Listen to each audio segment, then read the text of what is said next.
In the summer of 1944, the hedgerows of Normandy hid more than just men and steel. They hid whispers, faint, electric ones that crackled through the air, crossing miles of churned soil and broken villages. Somewhere beyond those green walls, American tank crews spoke in calm, clipped bursts. Coordinates, warnings, quiet acknowledgments. To the German soldiers listening through primitive receivers, the ether was silent. They had no idea that, in the invisible realm above the battlefield, the Americans were already ahead of them by a generation. The M4 Sherman was not a perfect tank. Its armor was thin, its gun often outmatched by the long barrels of the German Panthers and Tigers that prowled the European countryside. But the Sherman's true weapon wasn't welded to its turret. It was wired deep inside its hull, humming softly beneath the roar of its radial engine. The SCR-508 radio. A set so advanced, so flawlessly integrated, that it changed how American armored warfare operated entirely. It allowed movement not just by sight or sound, but by voice. Instant, coordinated, relentless. While German Panzer units often relied on a mix of outdated sets, or even hand signals when communications failed, every Sherman carried its own radio. Every platoon could coordinate directly with infantry, artillery, and air support. What looked like chaos from a distance, a sea of olive-drab tanks advancing through the bocage, was, in fact, a synchronized storm guided by invisible words. This the Germans never understood. In many Wehrmacht accounts, veterans described being blindsided. Shermans seemed to appear from impossible angles, reacting faster than reconnaissance reports could travel. Some believed it was luck. Others thought the Americans were wasteful, throwing endless waves of machines into the line. But the truth lay in timing. Seconds saved by transmission clarity. When one Sherman spotted an anti-tank gun, it took only a breath for every nearby unit to adjust, reposition, fire. German radio nets, by contrast, were hierarchical and fragile. A single destroyed command vehicle could sever an entire company's awareness. In the opening hours of Operation Cobra, late July 1944, this difference became fatal. The U.S. First Army, led by Lieutenant General Omar Bradley, unleashed nearly 2,000 tanks supported by fighter bombers and artillery. Dust and smoke swallowed the sky. Inside each Sherman, tank commanders relayed real-time orders from forward observers, seamlessly adjusting routes to avoid craters or bottlenecks. When German lines faltered, the Shermans didn't hesitate. They pressed through gaps within minutes. German defenders, unable to regroup or signal artillery in time, described the advance as fluid, almost invisible. They couldn't see the command chain because it no longer existed in visible form. It lived in the static of American airwaves. This revolution in communication had been years in the making. Before the war, the U.S. Army Signal Corps had obsessed over mobility. The result was the SCR-508 and its smaller variants, the 528 for command vehicles, the 510 for half-tracks. Crystal-controlled frequencies gave near-instant channel switching, with ranges up to 10 miles in motion. Crews could coordinate across terrain that German sets like the Fuji-5 struggled to penetrate. More importantly, American training made every crewman a communicator. If a commander was hit, the gunner or loader could grab the handset and call for support. No tank fought alone. Contrast that with the German experience. In 1941, only command panzers had transmitters. The rest could only receive. By 1944, even with improvements, shortages of components forced field improvisations, broken sets, mismatched frequencies, and frequent radio silence to avoid detection. In a war where seconds meant survival, Germany's once feared panzer divisions were now moving through a fog of disconnection. The difference wasn't lost on Allied commanders. General Patton, whose Third Army cut through France like a knife, described radio as the bloodstream of modern war. His columns moved faster than any in military history because orders flowed constantly. Sherman platoons could call in artillery within minutes, request close air support, or redirect infantry, all without stopping. The Germans, by the time they realized what was happening, often found their flanks collapsing before reinforcements even knew they were under attack. To the men inside those tanks, the radio was more than equipment. It was survival.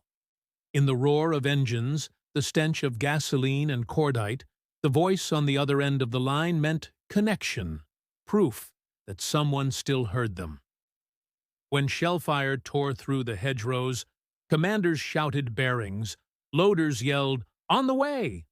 And somewhere through the static came the calm reply of another crew. "Copy that. We've got you covered." That brief reassurance, cutting through chaos, kept many from losing their nerve. On the German side, frustration grew. Reports from Panzer and the 12th SS Panzer Division describe confusion. Orders lost in transit, entire counterattacks delayed because command posts couldn't establish clear channels. Field Marshal von Kluge himself lamented that by the time reports reached him, the Americans had already moved. The Wehrmacht, once masters of coordination during Blitzkrieg, were now being outpaced by their own creation, mobility, weaponized through technology they underestimated. In August 1944, as the Falaise Pocket closed, German units trapped within found their radio frequencies jammed or useless. American tanks surrounded them, tightening the noose. Captured officers later admitted they never realized how swiftly U.S. armor could respond to changing orders. The Shermans seemed to move with one mind. In reality, it was thousands of minds linked by one frequency. Even in defeat, German engineers studied the captured sets. At a testing facility outside Kummersdorf, technicians dismantled an SCR-508 and noted its precision, its ease of tuning, its stability under vibration. "It is," one report read, "built not for theory, but for soldiers." They could hardly believe such reliability came standard in every tank. For German crews, such quality was reserved for commanders or elite formations. Yet the real story wasn't just about hardware, it was about doctrine, the belief that communication mattered as much as firepower. American industry made sure radios were not a luxury. Over 130,000 sets were produced by 1945, fitted into tanks, trucks, and half-tracks. Crews trained endlessly to operate them under fire, memorizing call signs, practicing brevity codes until it became second nature. The Germans, under constant bombing and resource strain, never caught up. Their factories produced fewer, less standardized sets, often with limited spares. By the time American forces reached the Siegfried Line, the advantage was absolute. German tankers, hearing only static from their command nets, often resorted to colored flares or flag signals, methods that had no place on a modern battlefield. Meanwhile, Sherman platoons coordinated artillery barrages with aircraft orbiting above, blending land and air in a seamless rhythm. The result was devastating precision, something the Germans attributed to sheer numerical superiority. But those who survived knew better. It was communication, clean, disciplined, invisible, that won the ground. One American signal officer later remarked that the radio had shrunk the battlefield. Distances that once took hours to coordinate across now required seconds. In practice, this meant a commander could redirect an entire column mid-assault, call off friendly fire, or reinforce a flank before it broke. It gave flexibility to an army that otherwise lacked the raw armor advantage of its enemies. The Sherman might lose in a duel, but it almost never fought one alone.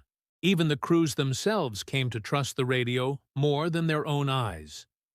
During the crossing of the Rhine, some platoons advanced through smoke so thick they could barely see 10 yards ahead. Their visibility was gone, but their awareness remained intact through constant transmission. "We moved by voice," one tank commander said years later. "The radio became our sight." By late 1944, German intelligence finally began intercepting snippets of American communications, but it was too late. The network was too vast, the procedures too disciplined. Even when messages were decoded, they arrived after the moment had already passed. The Americans weren't merely transmitting information, they were living inside it, adapting as events unfolded.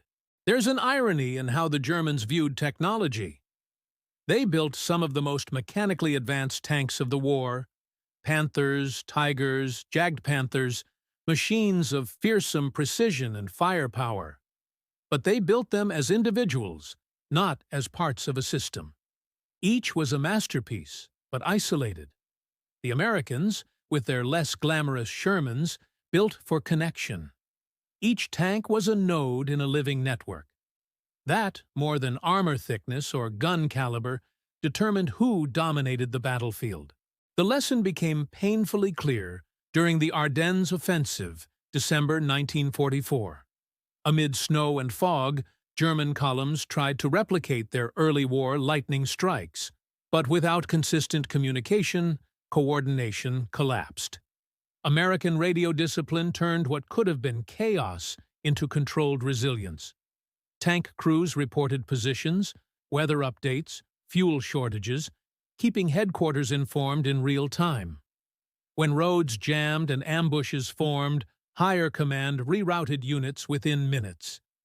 The Germans, unable to synchronize their movements, advanced into bottlenecks where artillery awaited them.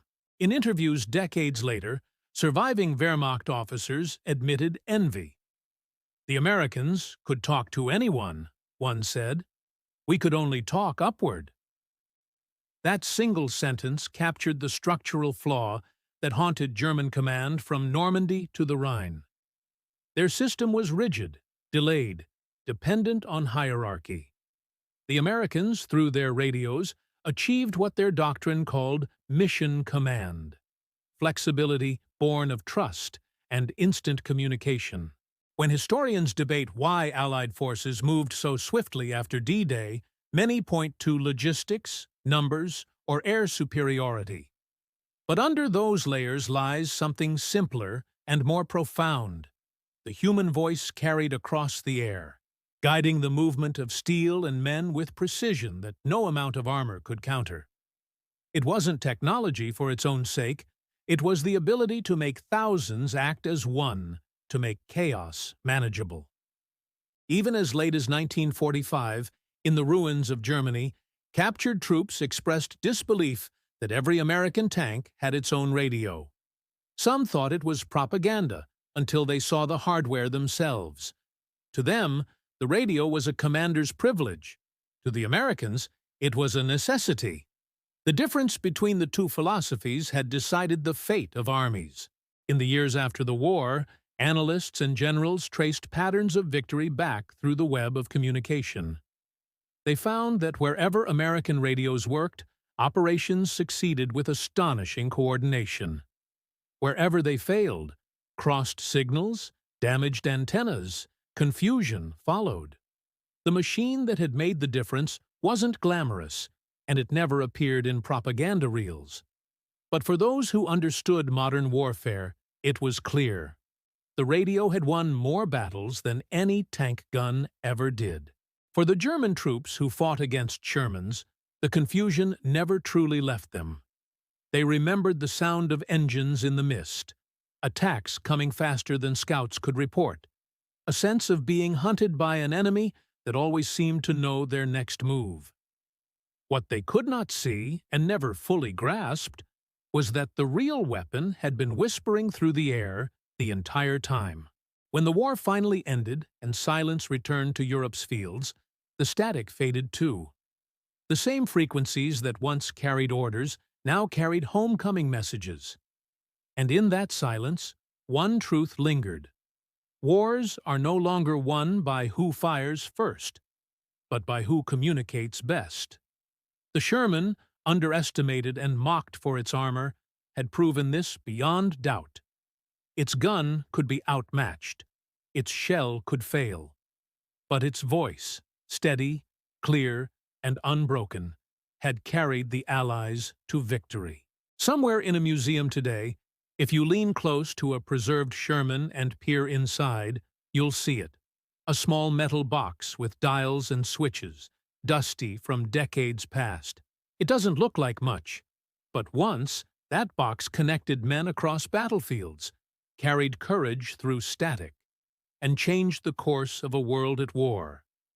The Germans never knew it then, but history remembers, and the airwaves still remember too, if only you listen closely enough to the silence.